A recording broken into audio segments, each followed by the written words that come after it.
皆さん、こんにちは。本日は楽しいですよね。本日は本場のジェラートをご紹介しようと思います。そうですね。ジェラートは主に3ベースがあるので、今日は3ベースともを作りますので、もしかしたらちょっと長い動画になるかもしれませんが、最後までご覧いただければご尽力存じます。じゃあ、いつも通り愛を込めてジェラートを作っていきましょう。皆さん、ジェラートの作り方意外に、簡単で楽しく作れます。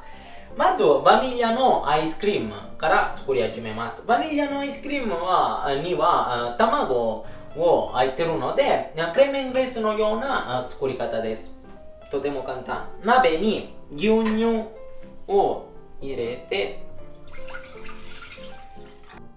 一緒に生クリーム入れて、分量は概要欄に載せてありますので参考になれば嬉しいです。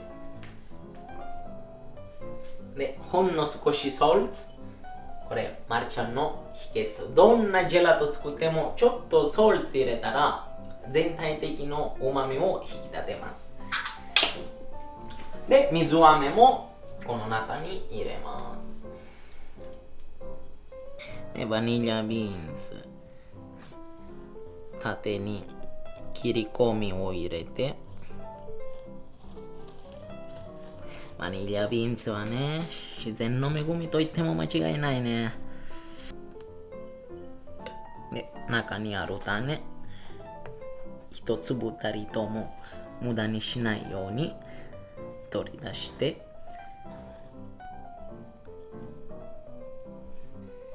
で、別のボウルに卵黄を入れて、砂糖も入れて、ビドフィックスという安定剤も入れて、しっかり混ぜます。安定剤について説明なんですけども、まず安定剤に、一切気味なものは入ってません。60% ブドウ糖と、40% グアガム、だけです。別に安定剤なくてもジェラートを作れますが、安定剤を入れることによってもっと安定させて溶けにくくなります。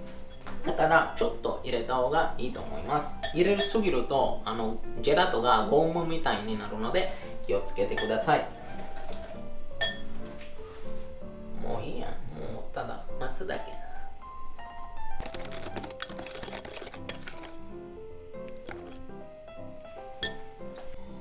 このぐらいでいいかな。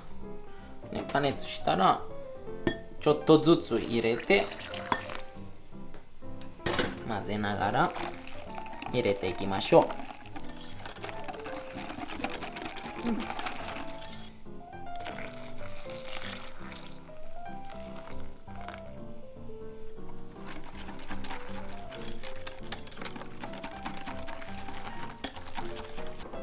で、もう一回鍋に戻して火にかけて、今回はね、温度がとても重要になります。84度まで加熱しましょう。温度計でしっかり確認しながら加熱しましょう。弱火で静かに混ぜましょう。絶対心癒しになるでしょ。こんな美味しい香り。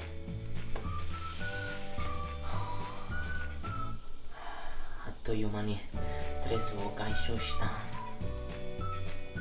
カスタードクリームより緩いので泡立て器で混ぜる必要はないと思います。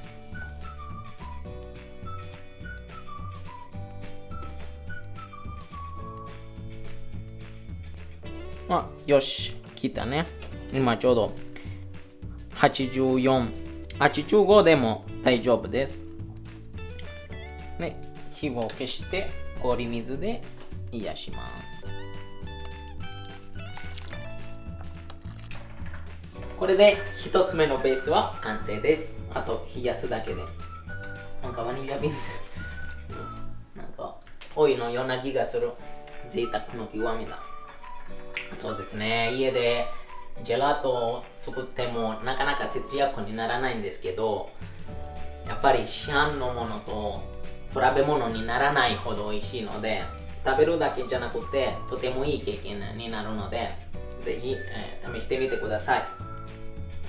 あとはアドバイスなんですけど、別にしっかり冷やしてすぐマンテカトラしてもいいんですけど、一晩冷蔵庫で一晩休ませることによってもっとまろやかな味になります。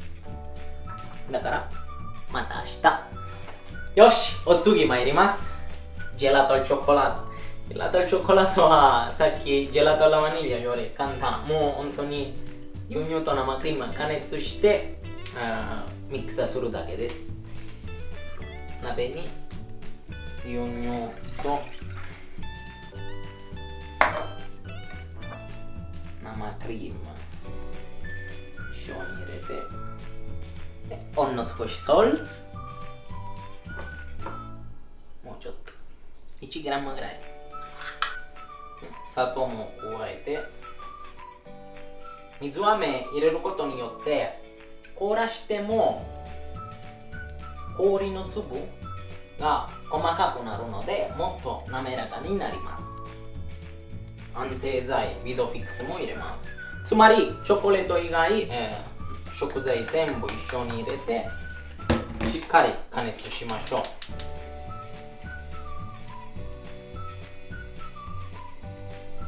沸騰しなくてもいいけど、ちょうど沸騰する前までにしっかり加熱しましょう。そうですね、ジェラートの作り方はとても簡単なんですが、ジェラート自体非常に繊細なものなので、生クリームの脂肪分やチョコレートのパーセンテージが変われば最終的のジェラートは全く違うものになりますので、食材にこだわればより良いものが作れます。で、一気に加熱された牛乳を入れてしっかりミキサーしましょ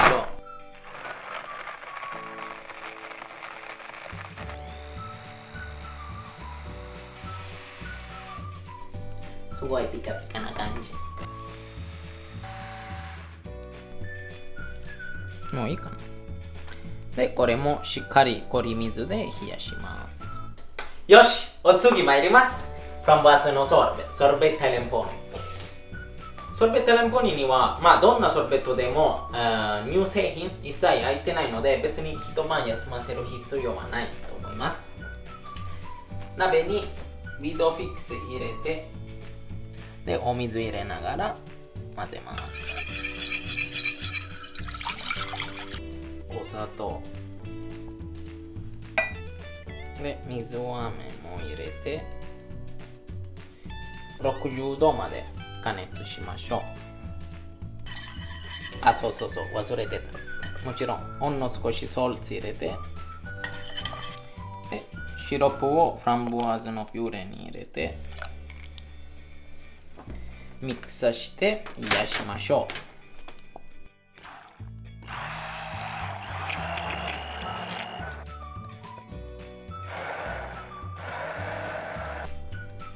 はい、こんな感じで氷水で冷やします。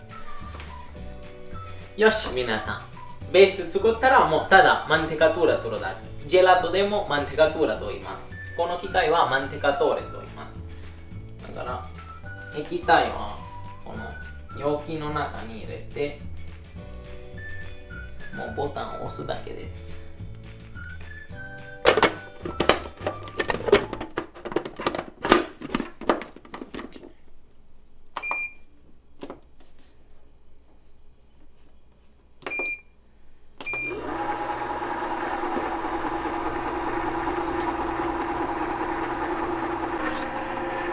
よしよし、やっとジェラートになりましたね。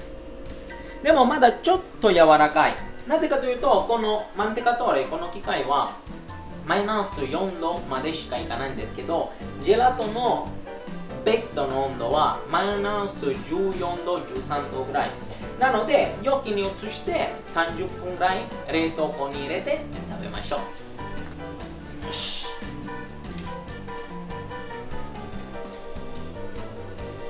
よし、バニラ参ります。あー、これは多い。バニラビーンズは多いね。残り勘定しながらアイスクリームを作らないと楽しめません。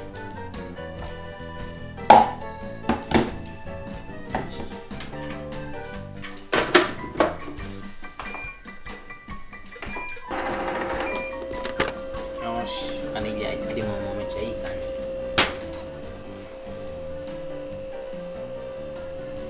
味見します。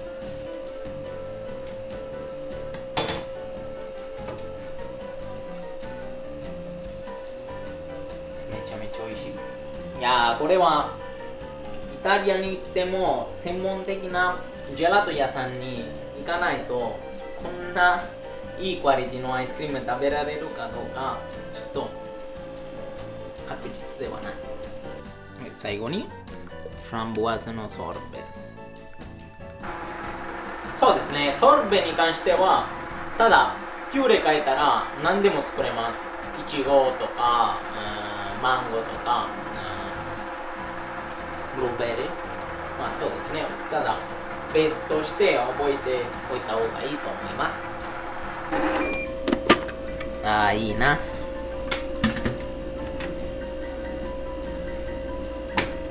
フランボワーズのソルベも完成です。まあでもやっぱり何といっても掃除しやすい。このままあげてもここはぬるい、布で拭くだけで、これは清浄機が手洗いするだけで掃除を完成させます。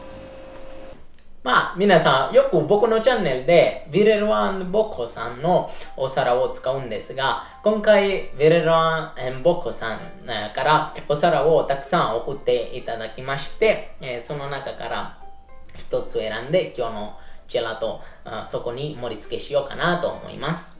まあ1ケネルだったら絶対こっちの方がいいと思うんですが、今日は3種類ともを味見したいと思うのでこっちにします。でもなんかかわいいね。見て、このグラスはとてもおしゃれですよね。今日はちょっと梅酒入れてジェラートと一緒に飲もうかなと思います。絶対このおしゃれなグラスでお酒飲んだら一段と楽しくなります。なんか結構いろいろかわいいやつもある。これなんかかわいいね。まあ僕のレストランだったら絶対これちょっとオイルエクストラバージンドオリーバだけ入れて、最初にお客様来た時焼きたてのパンとオイルエクストラバージンドオリーバだけで提供するかなと思います。なんか楽しい、見るだけで新しい料理の想像ができるようになりますので、誠にありがとうございます。よし、盛り付けしていきます。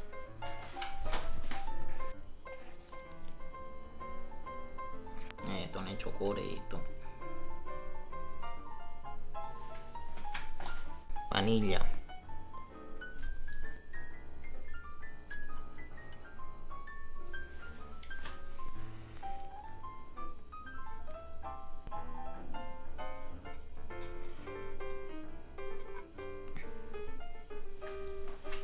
美しい。じゃあいただきます。美しいですよね。まあ僕は食べるよりはね、作るのが楽しいと思うけどね。でも味見しないといけないね。まずはソルベンから。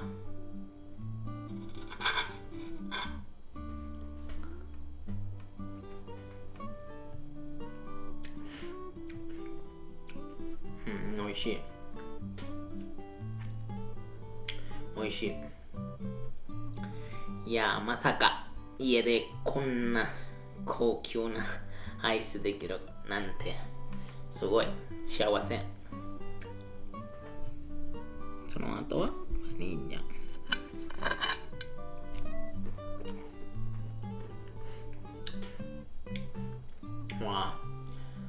バニラはね、バニラは間違いない。まだちょっと柔らかいね。もっとちょっとしっかり殺した方がいいけど、すごい美味しい。まあやっぱり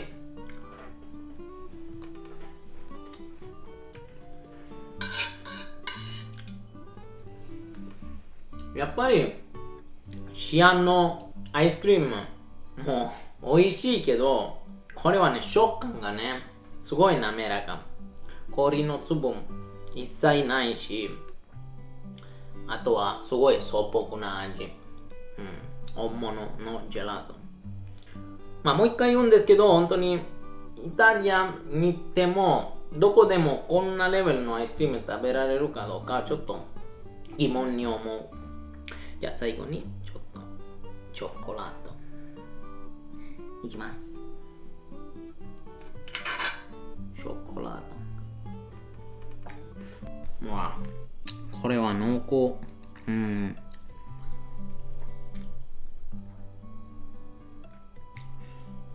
結構濃厚。あと、まあこれよ。お店のためのアドバイスなんですけど、絶対アイスクリームを盛るとき、お皿も冷凍庫に入れた方がいいと思います。いや、美味しいな。じゃあ、ちょっとずつゆっくりいただきます。最後までご覧いただき誠にありがとうございます。